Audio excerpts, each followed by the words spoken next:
Hey everyone, in this tutorial we're going to paint this stack of books and some loose florals. My paper is 4 inches by 4 inches. I'm going to sketch out the stack of books.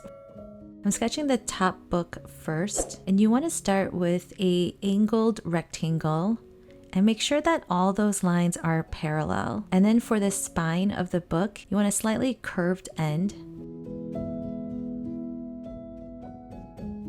Onto the second book. I want the stack to look like each book is facing slightly different angles. So when you draw the top of the second book, you want to imagine that the lines are running through the top book as well. So again, make sure that the rectangle lines are parallel and then create the curved lines for the spine of the book.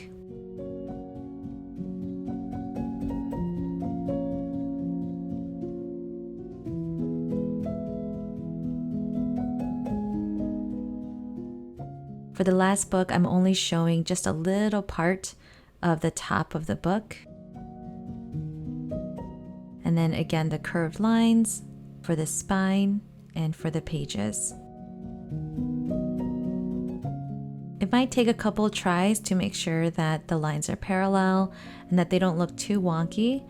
But again, I don't mind that it's a little bit wonky because that just means that it's handmade.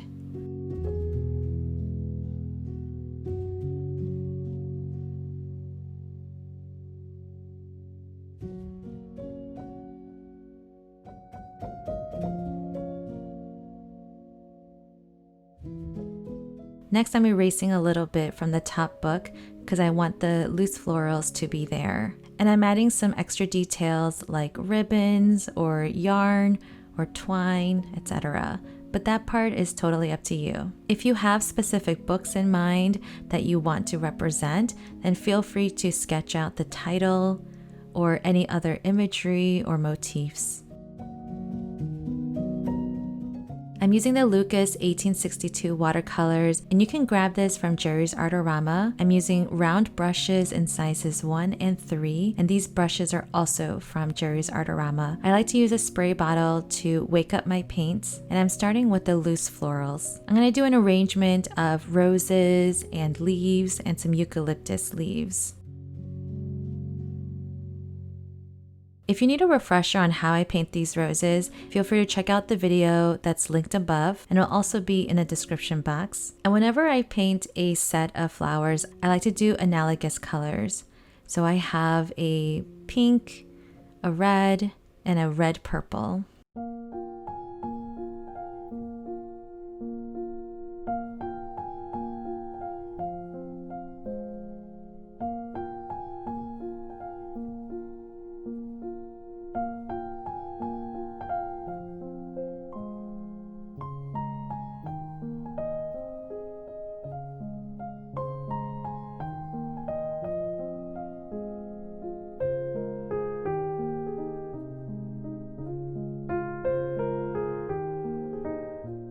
And now I'm adding some leaves with my favorite chromium oxide green color. And I'm using various values because that's really what's going to make your painting really interesting.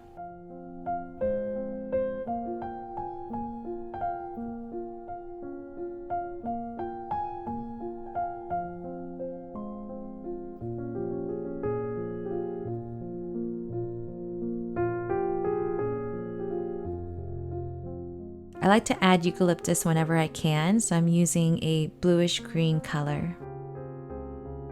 I'm still using my size 3 brush, but depending on the size of your paper, you can go even smaller. For these loose florals, they can be as complicated or as simple as you want them to be. They can even coordinate with the types of books that you have. For me, I'm doing what I love best, which is just roses, leaves, and eucalyptus.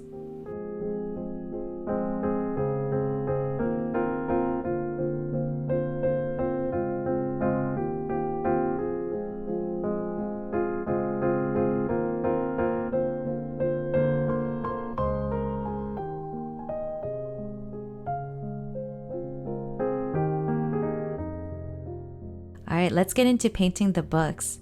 So for the pages sections, I'm using a really light value of a brownish color, and you really want to use the lightest values possible Because watercolors is a transparent medium, you can always layer darker colors on top, but you can't put a lighter color on top, so you can't necessarily go backwards. Also notice the consistency of my paint.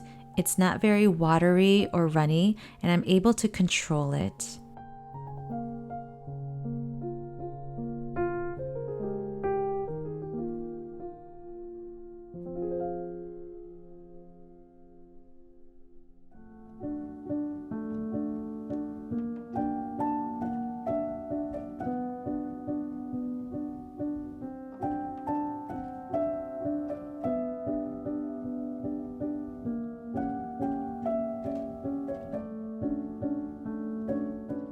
I want to give some time for that light brown layer to dry, so I'm going back into my loose floral arrangement and just adding some grassy texture lines.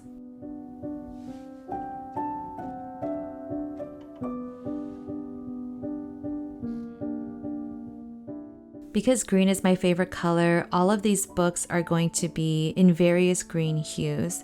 The very bottom book is going to be a dark olive color.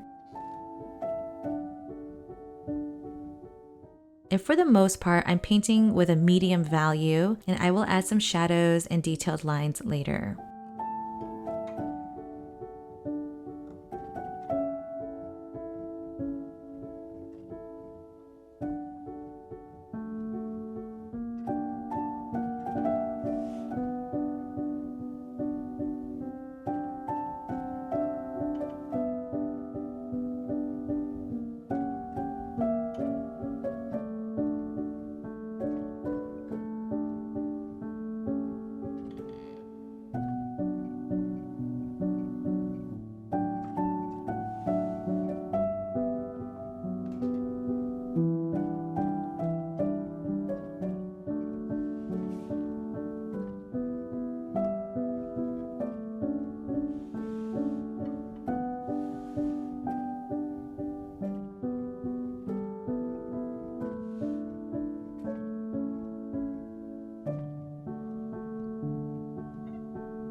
Now I'm starting to add a little bit of a darker value while this paint layer is still wet, just so that the color is more diffused.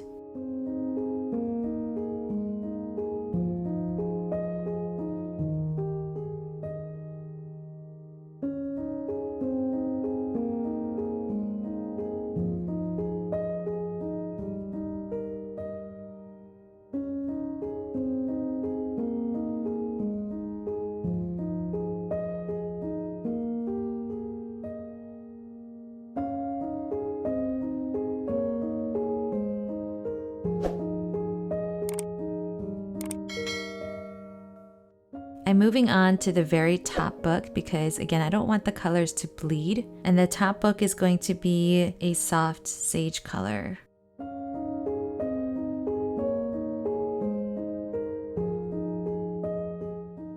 I'm being careful to go around the flowers.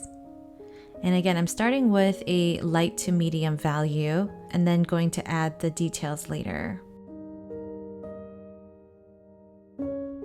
The strip of rectangle that I skipped over is actually going to be a ribbon, and I'm going to coordinate that with the roses color.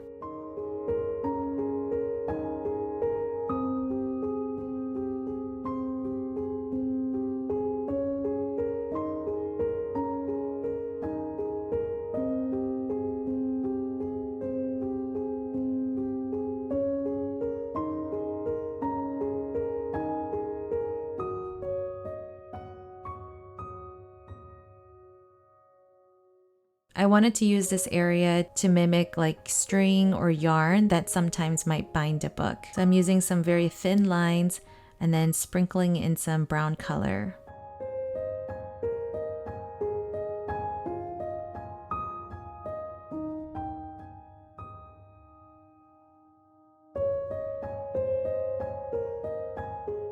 Now onto the second book. It's going to be a dark teal color.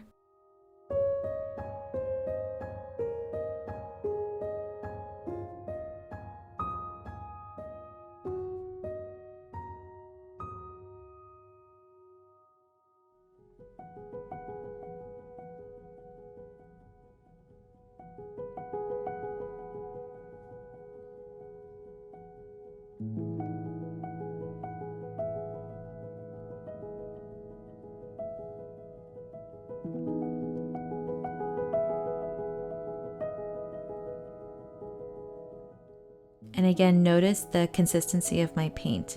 It's not watery at all.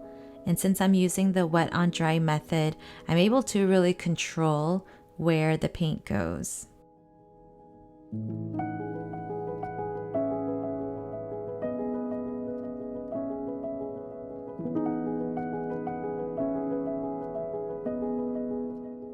I've switched over to my size 1 round brush and using a darker burnt umber kind of color, and I'm using the dry brush technique to paint the lines of the pages.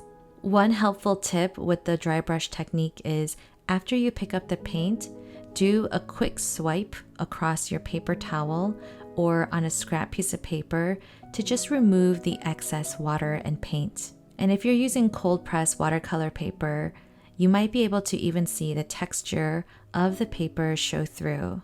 Keep your strokes really light and thin, and don't feel like you have to show every single line. If some lines are fainter than others, that's totally okay.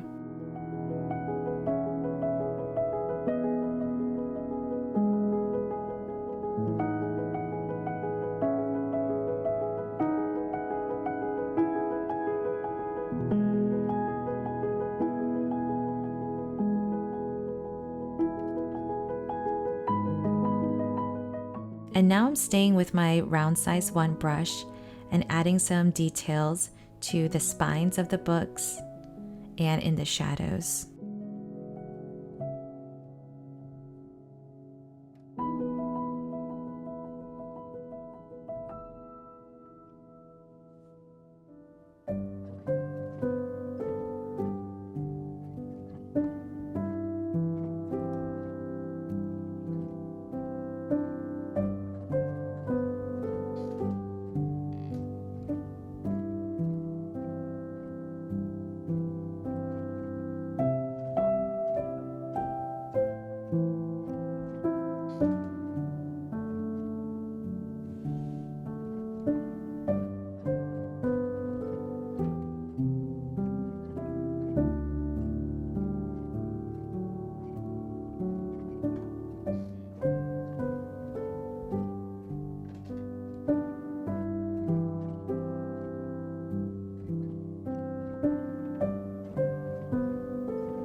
I'm painting in the ribbon and coordinating the color with the roses, so just using a soft pink color.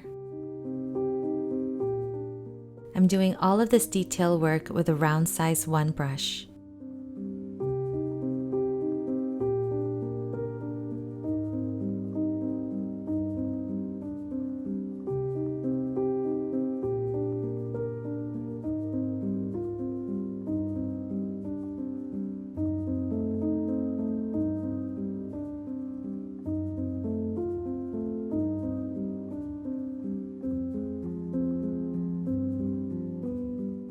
For small illustrations like this, I sometimes like to add a shadow. So I'm using a soft gray color and then going to add a little bit of that blue-green color in the area where the book meets the shadow. This part is completely optional.